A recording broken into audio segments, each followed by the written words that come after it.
Ancient Egyptian artefacts in the Institute of Archaeology and Antiquity at England's University of Birmingham. Objects to fire the imagination and start the visitor thinking of tales of ancient curses and walking mummies. In reality, the university is home to a very real mystery, the contents of a canopic jar which has kept its secrets under wraps since 1400 BC. A canopic jar is a jar that the ancient Egyptians would use as part of the mummification process, which involved removing most of the internal organs. Some of these they simply got rid of, but the lungs, the liver, the intestines and the stomach would all be carefully, separately embalmed, then wrapped up in linen and put in an individual canopic jar. So a decent burial would have 4 of these jars accompanying the actual mummy, the sarcophagus. Though many of the actual jars have survived, few have retained the original contents. We don't really know what we'll find in there. The linen is in good condition and has obviously been stuffed back into the jar. Now, early Egyptologists were often much more interested in the actual objects or any valuables that they could find, and of course had no idea of the sort of information that we can now get out of things like organs and organic material using mainly medical technology. So I think given the linen has been stuffed back in there, there's a fair chance that any other perhaps slightly yucky bits that didn't seem worth keeping might have been stuffed back along with it. Taking the jar to the radiography department at Birmingham's Queen Elizabeth Hospital will enable the team to get a better idea of whether or not an organ is present.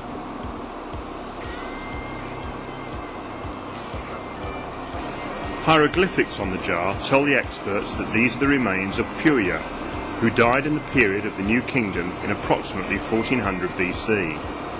The same hieroglyphics also suggest that the jar should contain Puya's intestines, and it's hoped that the CT scan might confirm this. You can either acquire it in what we call any 3 planes, but because we've got the pot, the jar standing up within that pad, we're going to do just primarily axial scans. The CT scan has confirmed the presence of a denser material below the linen wrapping, and Dr. Shepherd is hopeful that this will prove to be a human organ, giving DNA and other organic samples that will give vital information about Puya and his lifestyle in ancient Egypt. Now it's time to remove the linen wrapping and take a closer look at the contents of the jar. All right? Now if this is 12 o'clock and this is 6 o'clock, at 6 o'clock is this white structure there, and this we think is the pieces of pottery which we see in the scan.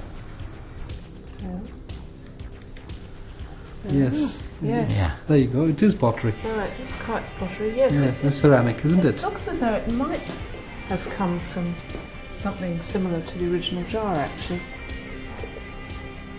Other than the lemon.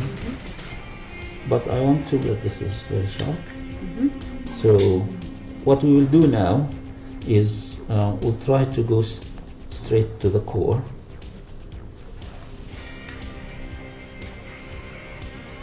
Yes, so that looks different Put to it me. in a Doesn't different- look like We found a lot more in the jar than we thought we would. We knew the linen was there, and the CT scans earlier today showed that there was something higher density in there as well. And we've got what certainly looks like an organ in there, a real piece of meat, which we've just taken a sample from. But as well as that, we've got more linen, which is heavily resin-soaked, that we ought to be able to get some good organic residue analysis on, and also some samples of grasses and seeds, and also something that looks like wool. So I think we've got a lot of angles to explore here. But have they unleashed any darker forces in opening this ancient jar? We're not too worried about the curse of the pharaohs. I'm not a great believer in that sort of stuff. That makes a good story.